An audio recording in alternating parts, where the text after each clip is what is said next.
Hi, I'm Sherrie Welles, and I'm a music teacher, and that's my passion, providing opportunities for kids and people.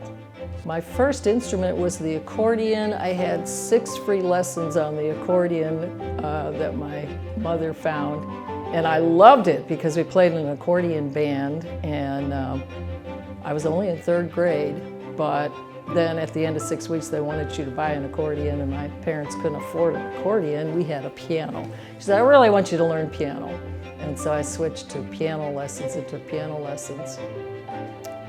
My school district did not have what I would call a quality program. Even when I was in junior high, middle school age, we didn't have a band. But when I was in 6th grade, we had a music teacher that came and started a string program.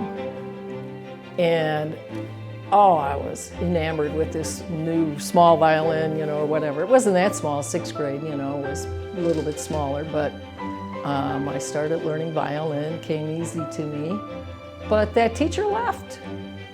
He left. And as kids, you don't really know for sure why. That was the end of that program. We had another teacher come, and he was more chorus oriented. We did a lot of singing with him.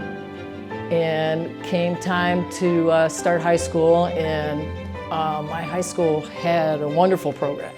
They had orchestra, they had band, they had choir. But I didn't really feel like I, as a violin player, could just come into a high school and be playing. So I signed up for band, and I don't know why I signed up for band. I didn't have any experience on that.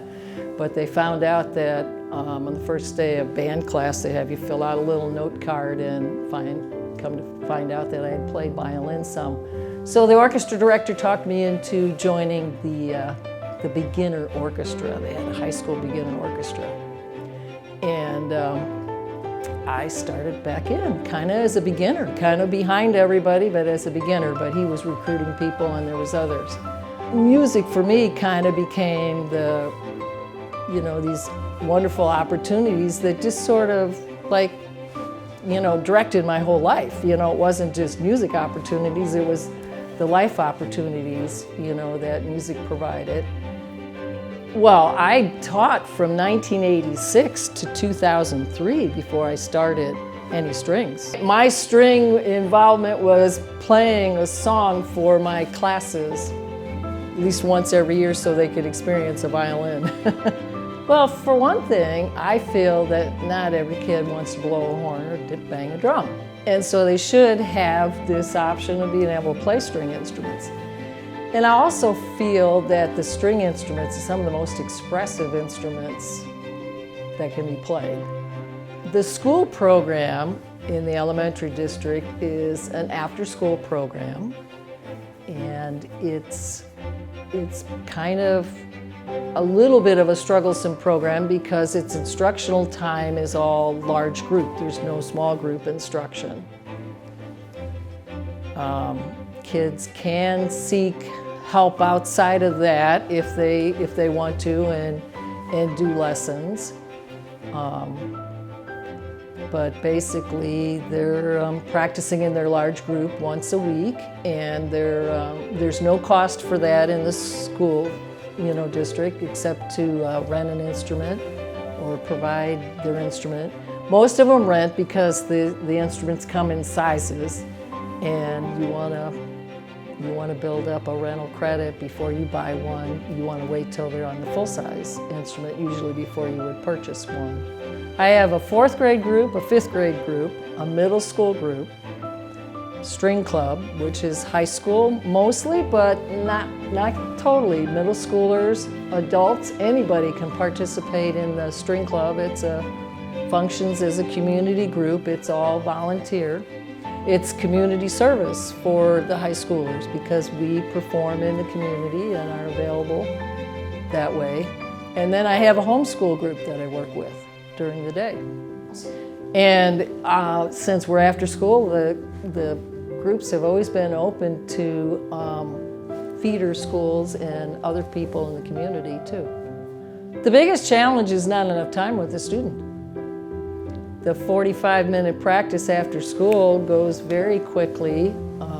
Sometimes it's not all practice time because you're dealing with instrument issues and tuning and stuff like that. So I would say time is the biggest challenge. But what helps that is when parents are involved. So I would say that some of my most successful students have parents that are just there to be involved and help them practice, help them stay motivated. Parents are big motivators. I spend a lot of time when I'm going to start a new group of fourth graders, I spend hours meeting with parents to get that all started and going, because they see so much more of that child practicing than I do. And if they can be alert to, okay, we don't even have the bow in the right hand here or whatever, they can at least notify me, or, I always say, bring them over, you know where I live now, come over and let me, don't just throw up your arms and let them quit in 2 weeks, bring them over, let me have another chance at them. Kids like what they're familiar with. Used to take kids up to Rockford to see the symphony, and the favorite piece would be one that they recognize, like Beethoven's Fifth Symphony, if you ask them later. And so even these groups I work with, the fourth graders, they love Jingle Bells. They love playing that. The older ones, they do like some popular stuff like the Harry Potter themes, and I try to provide a variety, but amazingly, they appreciate classical stuff too, because often they'll play that better. The classics were well written.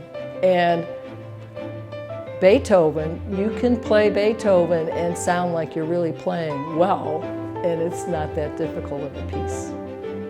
But it just feeds on itself. If they find even a little bit of success, then that success keeps building in them, wanting to play more. And the more they play, the better they sound. Once they can play songs, they're motivated by playing. And those kids are what keeps me doing it. I mean, it's definitely has its strugglesome as beginners. It's a struggle. It's hard. I'm always up front with everybody that it's hard getting started, but once you get over that hump and you can play, then it's fun. And as long as I have kids that are just willing to work, and parents that sort of help with that too, to get them over that hump, then it's worth it for me. It's worth it for me to keep doing it for those kids.